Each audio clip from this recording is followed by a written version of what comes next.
So here we have Ananth Pai. He's a classroom teacher in White Bear Lake. So he'll be talking to us here. Good morning. So isn't it nice to be followed by Laila Kabin? Laila and family, they moved to Rochester just 2 weeks ago, and this was very opportune. I couldn't pass up an opportunity to connect with her and bring her all the Valentines from my students that they sent with me yesterday. So that's the bait. And she brought along her mom, grandparents, and when I was invited here by Bill Zimnevich, I'm trying my best to say his name right, as they are to say mine. So he called me in May, and I was confronting some health situations, and I told him if I'm alive, I will come. So the good news is that I'm alive. The bad news is you're going to have to put up with me. My kids, by the way, when I teach, will not listen to me as long as you've already listened to me. They come at me if I start talking to them or talking at them. I do a very, I'm told, unconventional classroom. I suggest that conventional is pedagogically incompatible with how children learn. And the reason I say that is you have children that are anywhere from 5 percentile, and I use these numbers not to number kids as being low or high. I use these numbers to show that zone of proximal development, the thing that I came to be very familiar with in college through papers, is actually very factual in practice. And I see children who can do 6 plus 6 barely, and I see children who can do multiplication of fractions in 3rd grade, just as an example. And I couldn't conscientiously teach from that training and then from what I intuitively see. And so that's kind of where I began. I am a private sector person. Came into teaching about 6 years ago after volunteering with my daughter's class. About 6 of them, for some math enrichment after school. And I was very drawn to how children's minds worked, and I found it more fascinating than the job of trying to figure out how to make customized, data-driven marketing communication pieces for the back then emerging technology called the wireless handheld things that you all have now, and I don't. My telephone looks like this. So I'm not very good at texting. But the stuff that I have to say to you will be kind of incoherent. I hope to make a cogent argument by the end of this, but if I don't, I think all that has been worthwhile has already been done by Laila when you walked in, because she was kicking butt. Yeah. Hey Laila, they're applauding you when you walked in the door. And what she was playing there was a game called Times Attack, which I've been using now for about, 4 or 5 years in my class. And I encourage you all, I know you have students that are 6th graders, and probably some of them are at a level where they need to know multiplication tables. And not because you can say to, many common comments that I hear is, oh, but you can find those things online now. You got Google with you. But come on, multiplication at Google? That's not how the world works. If you want to do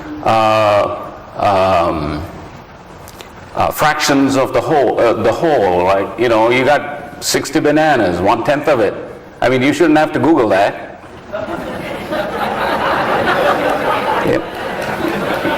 Did I get a good tip? You shouldn't have to Google that. We're talking common day-to-day stuff, reading, understanding what we are dealing with as we touch different types of media. It all requires ability to comprehend, and this is the stuff we do. And your conference is unique. It's called, you are all in alternative schools. So I've been told that it's a good idea to have the audience on your side, so I'm going to make this one pitch to you. Why aren't all the schools alternative? Yeah. And I didn't do that to sell anything to you. I just really think that schools are so incompatible with how, I'm talking mainstream schools now. They're incompatible with the way children learn. It just can't continue to do that and expect a different outcome. And Albert Einstein said something about that, so I won't repeat it. So those are just some early thoughts that are just sort of randomly running through my head. I often think, I said this at the breakfast table I was at, how come nobody invents anything in a classroom? Why is it always in the garage that somebody invents something? I don't know. So, I have a presentation and I'll get to it. So this is my Times Attack screen where I have my students all created. There's an account. You can do times, you can do division. This is created by some talented people in Utah. And I'm actually, while she was playing, she was wired to the data that is out there in Utah at the site of the game developer. I'm going to make a bet that if there aren't already more users in China and India, where I'm originally from, there will soon be. Because they start doing common sense things very fast. So I just encourage all of you to explore this. Bigbrains.com is the company, and Times Attack is the name of the game. And you can set up classroom accounts. And this was probably supposed to be part of my next presentation at 9:55, but guess what? I've started.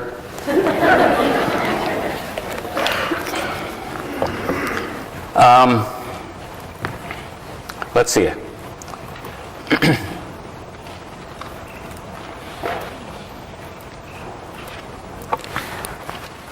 So students who achieve typical growth will remain at approximately the same percentile score over time. How many of you use Northwest Evaluation Association's measures of academic progress? A lot of you do, which is fabulous. I too used to receive this two-page printout about my daughter's score, and that chart would go like this and this and this, and we'd go to the conference and we would hear about, wow, she did well, and the score went down, that's not too bad, she still gets it. And that was cool. I didn't know much about this stuff. And then I became a teacher, and I thought that was the same stuff I had, was I hand out the stuff to the parents at conferences, and I tell them, that stuff goes up and down, yeah.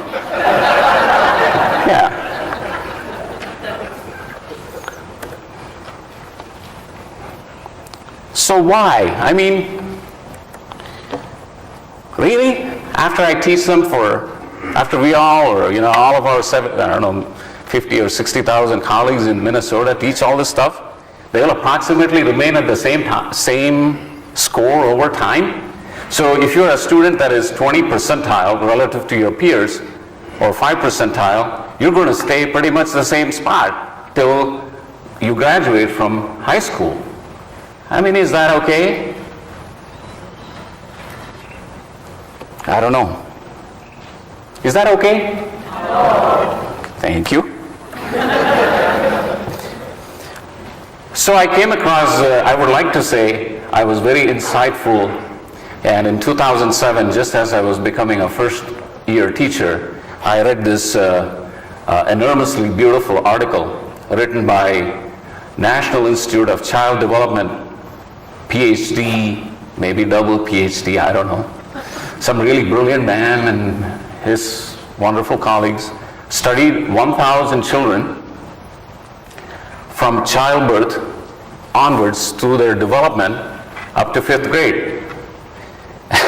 And they published a report. These are children going to schools all over the place, different parts of the country, and they studied how they did in elementary school.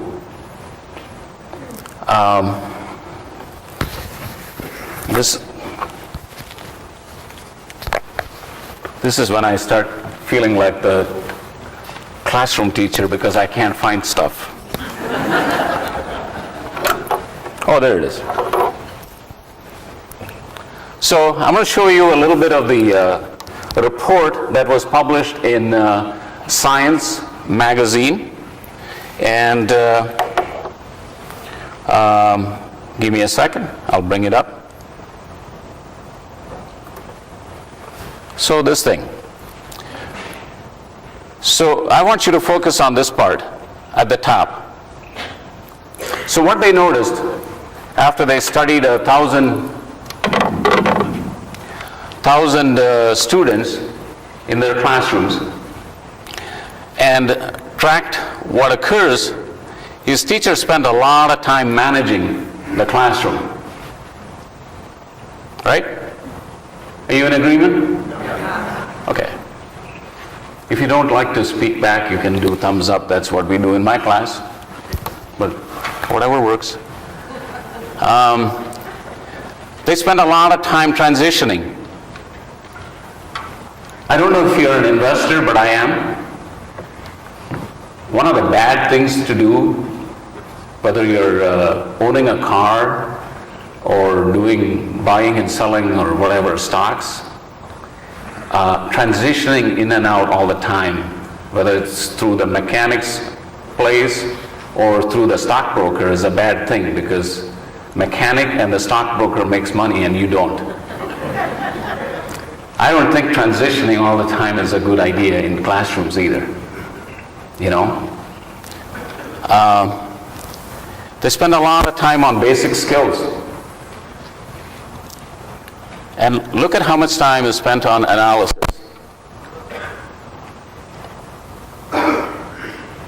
My wife introduced herself this morning to this family and her job as the analyst.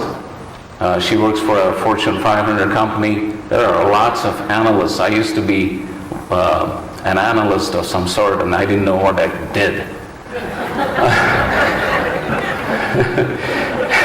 So we are teachers sometimes and we don't know what we're doing. So I think we should call ourselves analysts.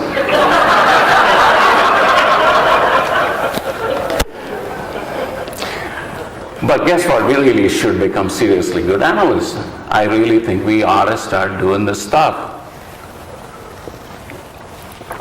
And frequent water breaks. The Socratic method of teaching and standing there and talking to these kids and They're, 6, 7, 8, 9, 10 years old, 12 by the time you probably get them and whatnot. God, I'm surprised they don't kill us.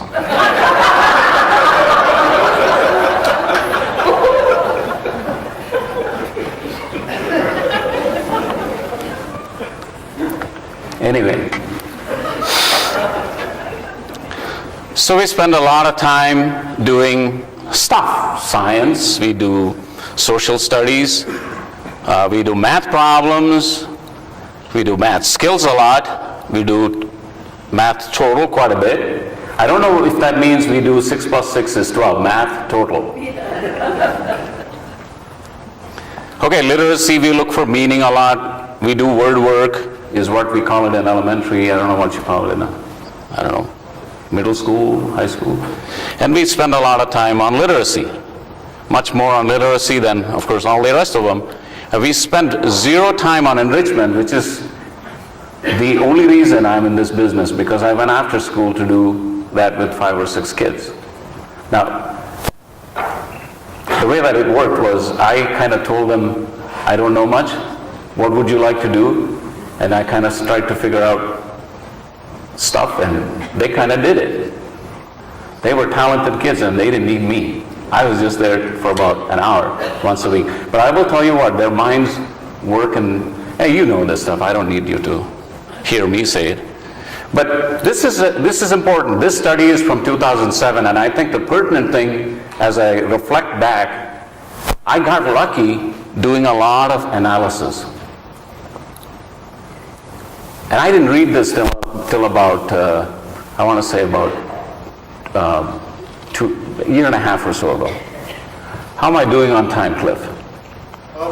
Good for now. Okay. I plan to, yeah, thank you. I plan to filibuster Amy Klobuchar.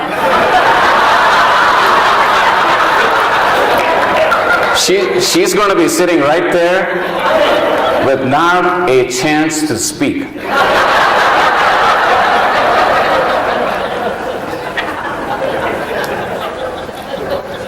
That's not bad coming from a class and a school where Mother Teresa came to see me and I gave her a bouquet in 1970, is it? 7 out of 10 children that I went to school with didn't have sandals.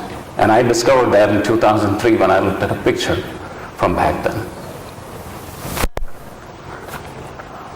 The richest country in the world that spent $650 billion on education can't figure out how to make it personal when education theory from Lev Vygotsky, a one-time hated nation to the United States, from Russia, stated that there is such a thing called zone of proximal development. And we learn things that are close to our proximate abilities. And I think we need to go there very fast.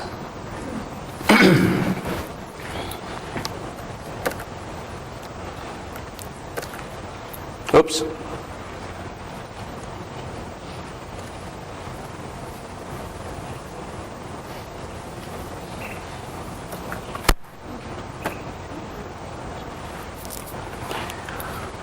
So more important than, I think, NWEA maps, 2 pages that go to the parents, the most important part of that, I think, is the Descartes.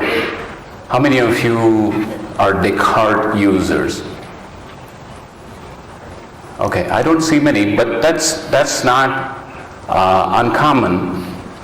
So how many of you go to nwea.org and look up your student scores? Okay, so you can see, I think it's class by RIT, and from it you will see the sort of horizontal chart of where your students are. Now if you click on individual student, you can see where the student is at with respect to their learning continuum that they call Descartes. So now I have Lev Vygotsky, the Russian, and Descartes sounds kind of like French.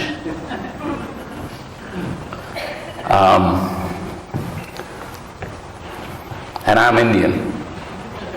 Not Native American Indian, I'm the real deal. I ran into a Native American leader in, sorry, I can't keep it together if I'm not telling you a story. So anyway, my dad and mom were here from India, and this was in Duluth. And there was an exhibit at the museum. And I introduced myself, and the gentleman in his native dress, there's a more appropriate word for that, but he said, wow, finally I meet a real Indian. And I said, there's one more, meet my dad. Frankly, they had such wonderful conversation as only elders can, and I salute them both. Anyway, so there is Descartes, and I got to show you what Descartes looks like. Bear with me.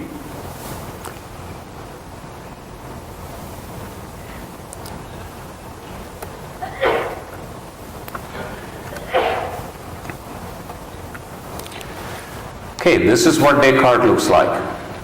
Behind every number, there is data about what a child's testing analyzed. This is a student, one of mine, can handle this stuff with greater than 73% probability. Needs to be learning these sorts of things. And remember, this is only in one strand out of 4 in MAAP, numbers and operations.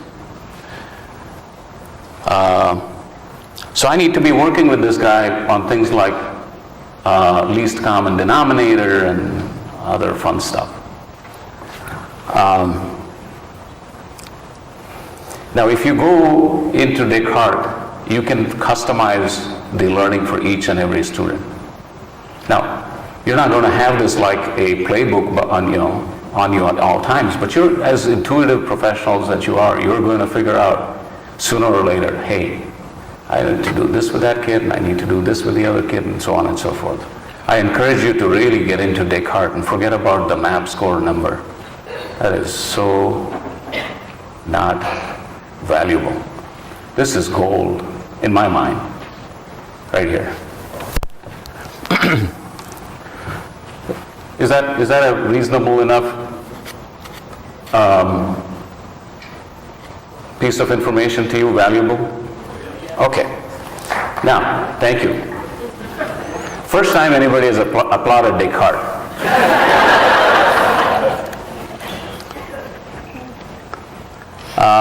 So let me show you another one. Here's another student. With greater than 73% probability, counts to 20.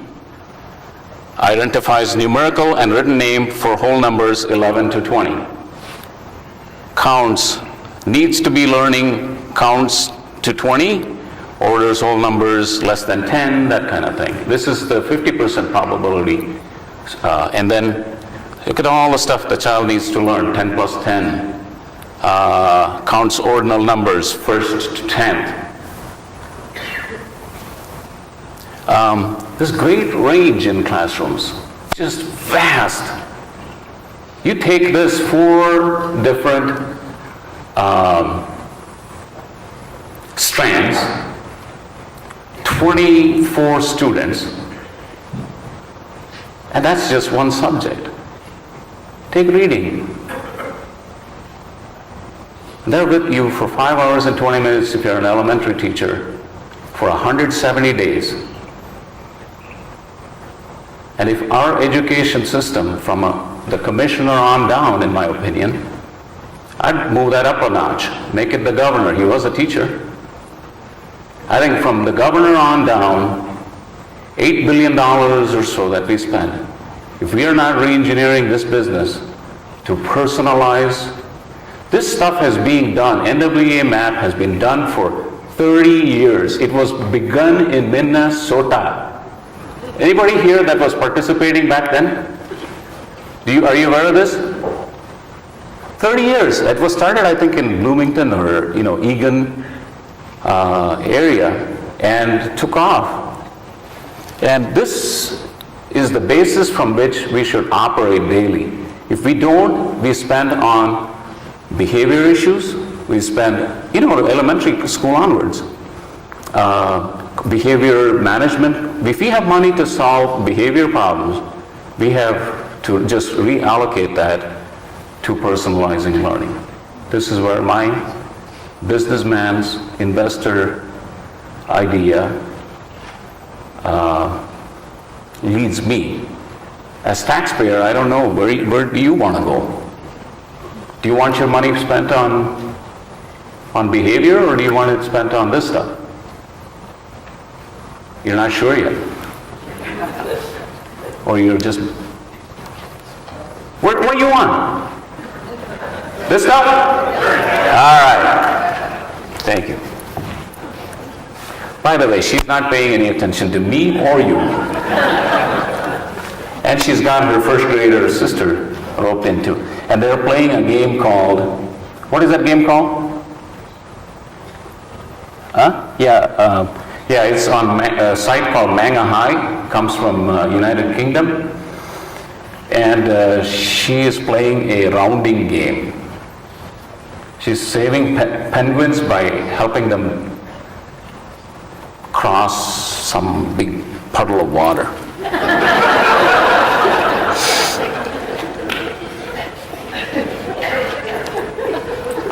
I don't know where I am in my presentation.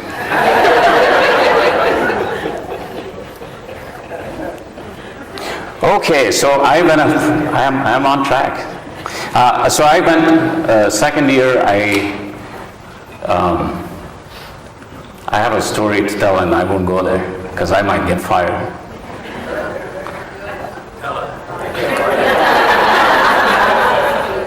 Who wants to hear it? Anybody from Whitebear Lake Schools? Sir, you ought to move up front. Come on, come on, come on. Welcome. Are you with the Golfview building? What's your name? Mike, I would like to meet with you after this session. No, seriously, we have a good school district, we have a good school, we have, as you know, we lost a great family to Rochester.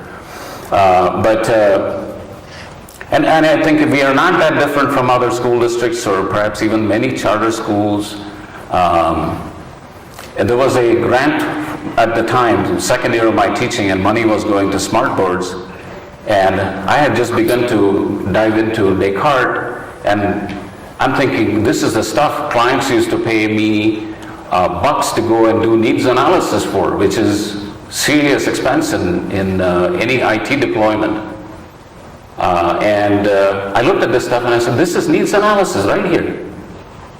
How do I respond to this? And I thought, okay, I'll make photocopies of things and I'll have them ready to go, and I did. Managing paper was not going to happen. I'm not good at it. Kids are not good at it. It was a disaster. Then I said, okay, we ought to bring in some technology and computers like I used to do in business. And I said, okay, the grant is there. I said, I don't want smartboard because then that'll be a big screen TV. Yeah. And I said, I'd rather have some computers and replace these decrepit computer lab recycling things in my classroom. And I didn't get it. So I was a second year non-tenured teacher. We're the most powerful.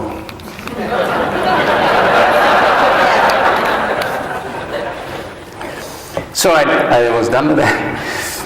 And I said to my wife, we are donating. And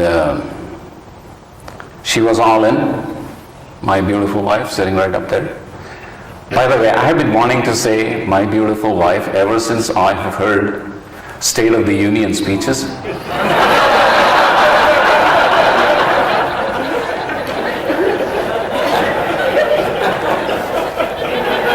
And she is beautiful, but I just haven't dying to do it.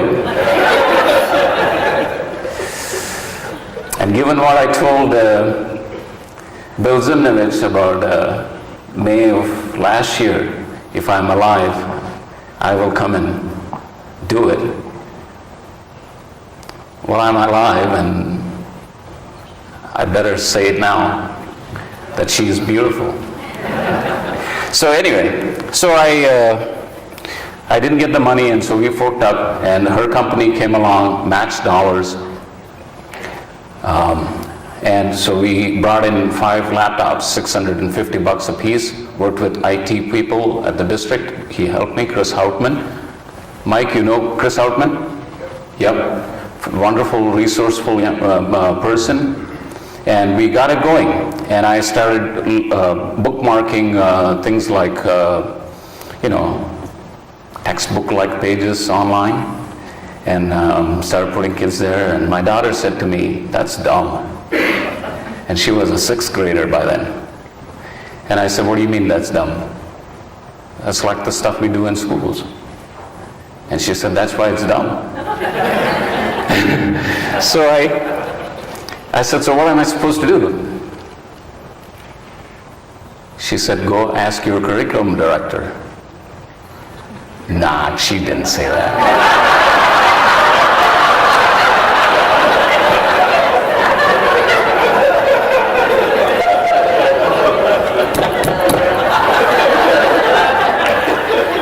Mike, am I so fired or what? I did the next best thing. I asked my students after I heard her. So they said, I said, "What do you guys do after school?" "Well, we, PBS kids, this, that." And I said, "What do you do there?" "We play games." Oh. Reflectively, they probably were advancing on MAAP because of that, and probably not because of what I was doing in class. So I did listen to the clients, and I did figure out how to run Google sites, create a simple website. I wanted something that was 100% uptime and could be accessible from home or school, or didn't know at the time they could someday come into a car and do that as well. 5 years ago things were still, you had to have wires. So I did that, and all of a sudden I started to see engagement with these simple games, same things that they were doing at home. And I said, why not? If they're doing that at home, why not do it in school? I didn't have adult supervision, as you can see. I had supervisor, but not supervision. So I did my stuff. I did whatever I wanted, and the kids were starting to get engaged, and I said, wow, this is pretty cool. This was the second part of my second year of teaching. And then third year, the full year, I started to do stuff. And I will come back and tell you more about that in just a little bit. And if the connectivity works and I can get this video for you, you will get a peek into my classroom. This ran on TPT this recent past. And I think it does a pretty good portrayal of what goes on. Ready for that? Is that okay? Okay. What ideas do you have? So we've really been spending a lot of time with Latino Council, State Council of African Americans, Council on Disabilities, and engaging those communities in helping us do a better job by our kids. Thank you, Connie. Innovation and education open classroom teachers to tweak their approaches in their classrooms. Here is an example of a committed and innovative teacher who has dramatically improved student performance through technology and the power of play.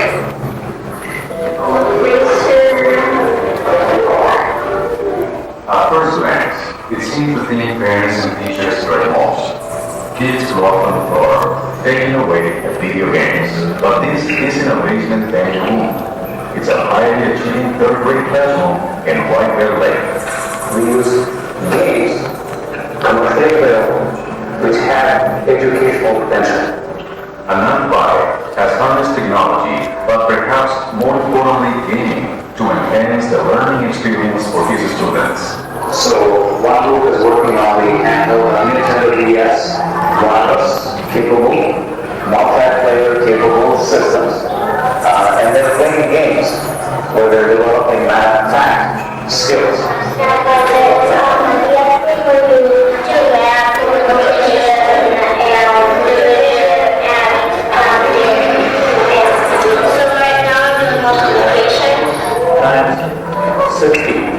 There are still pencils and paper in Mr. Pai's class, but the gamification of his classroom allows him to guide student learning and focus on concepts instead of simply computation. Because of these systems, I'm able to have them do independent learning. We are able to focus on conceptual stuff and to discuss and clarify any misconceptions. And it's not confined to my control.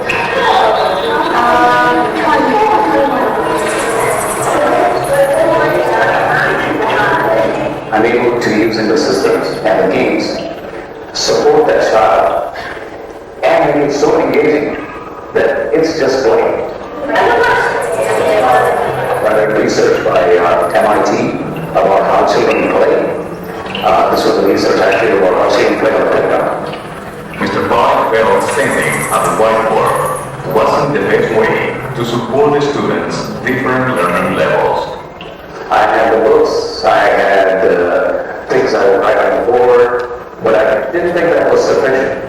Unlike other educational games, this approach takes advantage of gaming qualities like multiplayer interactions and competition.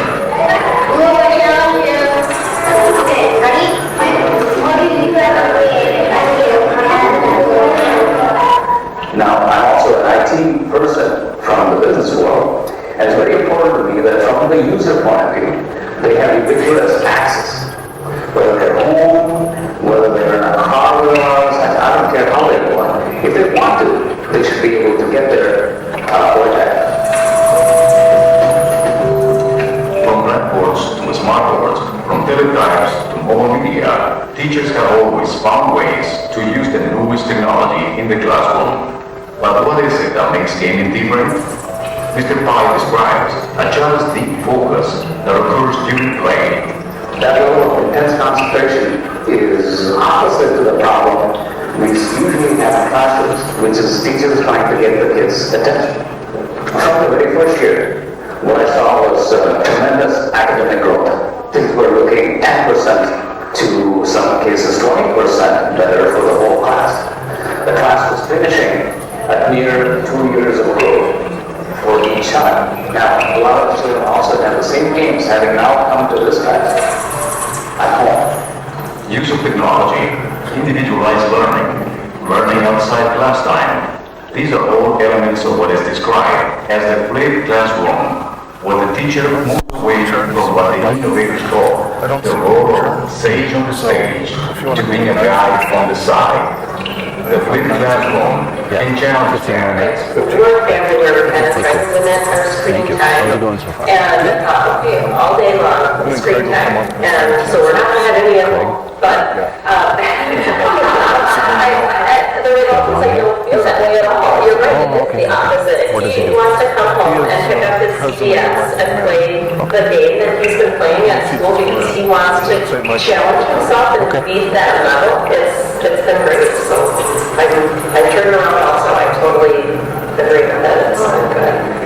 Once she figured the programs out, it was, you would have to drag her off the computer at home just because she was just excited to learn and did really, really well. She just went beyond all measures. The competition that they got a little bit with classmates in here is helpful. District leadership and administrators are also pleased with the results of Mr. Pai's classroom. Try to create an environment amongst our teachers of being innovative, being supportive. Say, hey, good idea, let's see what we can come up with. Let's see what we can try. And I think our community is accepting of that, and our teachers are accepting of that. That's really important as a school leader and part of the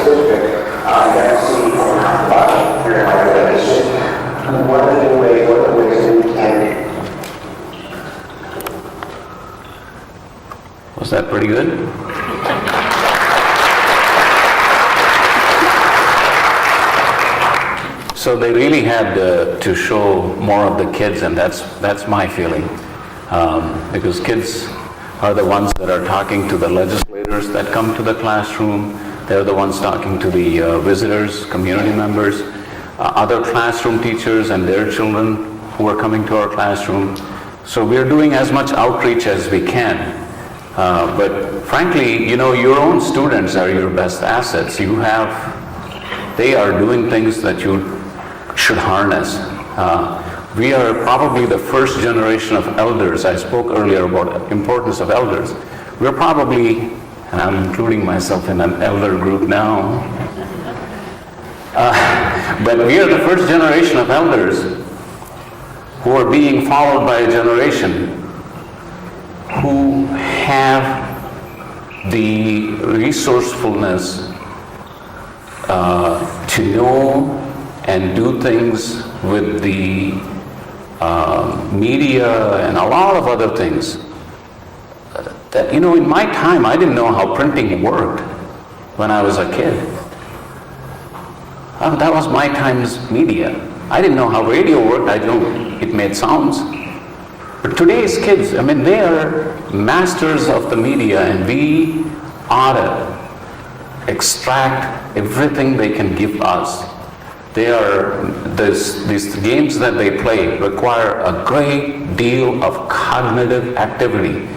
And we are being convinced by the other boring media, the television, and so on, that these games are bad. They make you, want to go and cause trouble in the world. I think that is a mistaken hypothesis. In a lot of these games, there are a lot of creative things that require mind to be fully engaged. And so I encourage you to learn with your students what games they are playing if you can, and to find academic connections. There's a gentleman called Brock Doubles who did this in Minneapolis, worked with some very at-risk students. Anybody know Brock Doubles? I see somebody shaking there. Anybody know Brock Doubles? No. Oh, you do? Isn't he a gift? Yeah.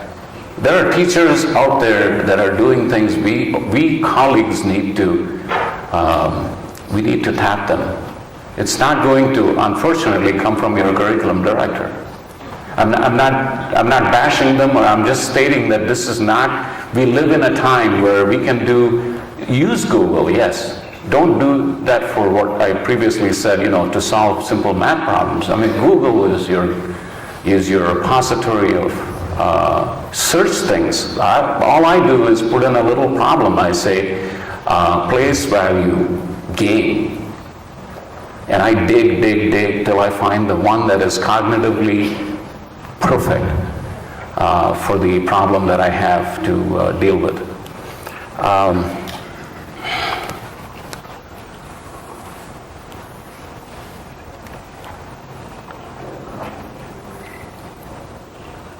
I'm going to close a couple of the screens here so I don't have to go back to them.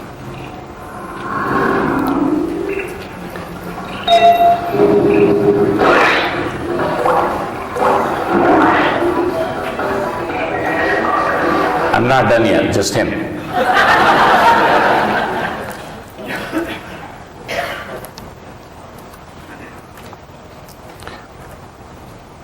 So you're educators, so I don't need to worry about telling you that they're very young kids and it's not all about numbers.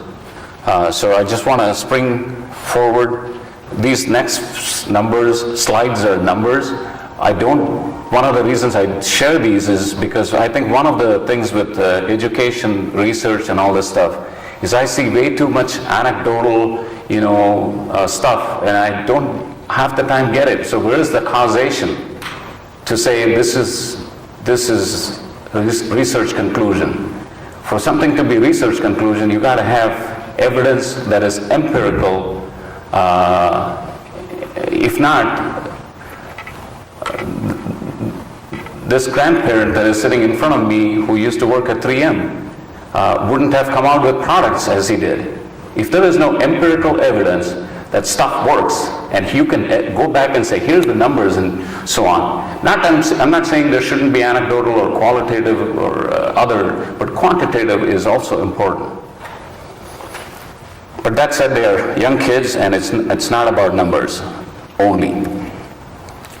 So this was my year, second year, first half.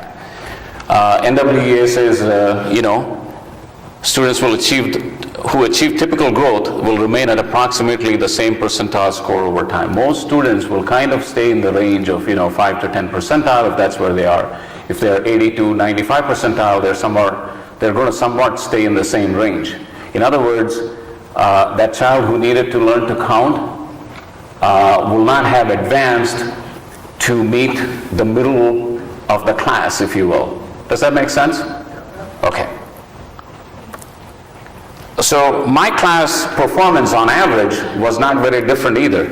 Now this is the ultimate small classroom year I had, isn't it? 8 students? Every teacher's dream. No, it's not true. I had a multi-age class, and I had third graders and second graders. So since I only had third graders in the following years, I only extracted their numbers. Teachers Union would be very delighted to see this happen. 8 students to a teacher. But anyway, my class scores didn't change much, 63 to 65 and 70 to 73. So on average, we are meeting the specifications of NWEA. This is my first year of individualization, and I call it individualization, which I think is a mistake, because what we do actually is social, communal, and individual learning. I don't know how to make that into one small abbreviated word. Make one up for me. Hybrid. What is it? Hybrid. Hybrid? Yeah. Hybrid. How many of you will go for hybrid? Hybrid once, hybrid twice? It's not a bad one. I like it. Thank you. If you have others, suggest. Because if you ever go to the taxpayers and say, we want to individualize, they will say, oh, they're going to buy computers for every kid, and I'm not paid for it. Because I don't individualize by devices. Devices are the last individual pieces in the room.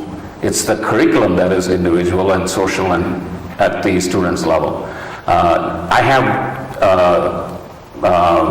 8 computers, 24 kids. I do use those Nintendo DS things because it allows me to have 2/3 of my class doing things. One third of my class is doing things with the DS socially. Did you see how they're working together? And then the other, even on the computers, even though they're using their own computer, they are doing social things. A lot. Even the games they're playing are against each other, if not from their own classroom, from classrooms and sometimes children from India, Pakistan, China, and all the other places out there. But I have a series of slides like this, but I will only use one to kind of illustrate to you what I'm doing. When I look back and see, has the things that I have done had an impact in that percentile score business that I showed you on the previous slide? Well, the impact is the green stuff. So you can see there's a student that started at 2 percentile, shouldn't have changed that much, maybe 10 percentile at the max.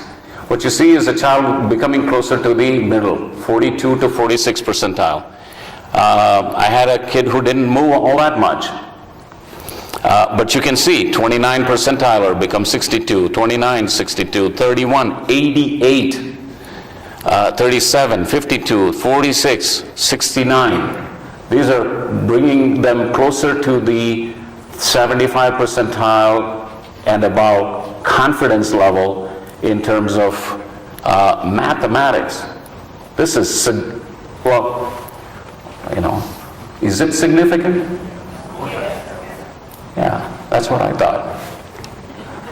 And you can see one of the things that is beautiful with using percentile is that it takes away rich scores which are relative to the grade level they're at.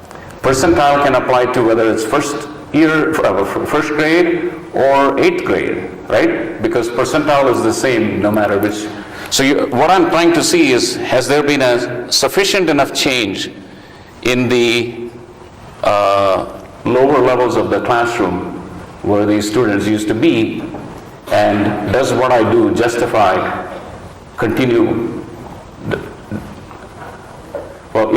can I justify continuing what I do, is what I was trying to get at. Okay. Second year of individualization, if you see a lot of green, that's a pretty good thing. If you see a lot of pinkish color there, we started out low, and the green is good. Pretty good? Okay. This is third year, and a lot of pink there.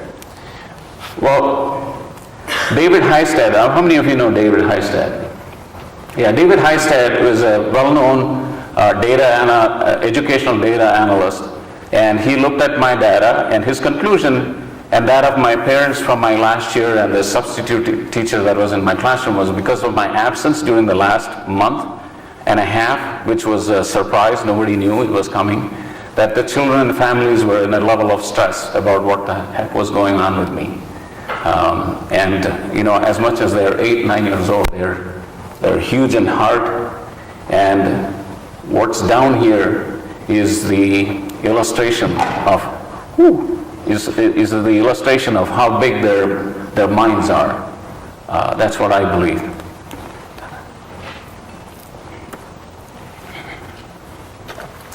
So this is this year, and we have done the winner test. 3 percentiler, 23, 16, 33, 25, 64, and 49, 84, 40, 55. So we are moving the needle in the state of Minnesota. We should rename our little abbreviation from Minnesota, MN, to moving the needle. So this is the MCA proficiency, another method to look at quantitatively. Projected proficiency for that year was 72, actual proficient when they took the MCA. The projection is made by NWEA, by the way. 95 percentile versus 95% were proficient as opposed to 72 projected. 86 were proficient as opposed to the projection of 74. 76 were proficient as opposed to 72. And on average, 86 versus 73. A 10 plus point difference, double digits. If you're an investor, this is a good thing to do. Again, this is my class before. I'm going to run through some of these very fast. You see more green, good. Okay, say with me, green, good. Yeah. How about this one? Green, good? Yeah. Again, green. Good? Are you honestly saying that because you want to, or am I forcing you? Here's one. Last one. And I'll continue to have these available. Reading is a little, also the same thing, projected versus actual. 85 versus 77 percentile. Not percentile. So this was looked at by David Heistad, as I said, and I'll run through this. I'm not going to spend a lot of time. My third year or last year's performance actually impacted the class significantly, but that's such as nature. Here's fall to spring growth, as you can see, 137. So in the fall, I get new students that may not have been in the school in the prior year. And the spring data that you saw before had only like 18 or 19 students, and I've generally ended up with about 4 to 5 new students in the following year, at least 3 to 5, except for 1 year where I had no new students from the community outside of our area. Am I out of time? Is it time to kick me off the stage yet? Yes. Yes? Okay. All right, so who can't be advanced? One last comment.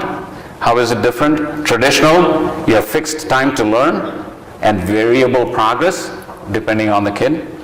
And then with the way that I do things, we have variable time to learn, so time is flexible. but mastery is what we go for. And then variable content matches the individual learner, instantaneous feedback to the students as they do their whatever the learning is, and the ability to make innumerable mistakes back and forth and nobody to tell you, except to teach your own system. We need to, I need to do better, and the reason I did this wrong the last time was so and so. Children are learning, not being taught. No homework, ever. Yeah. And that's that. I have nothing else to say.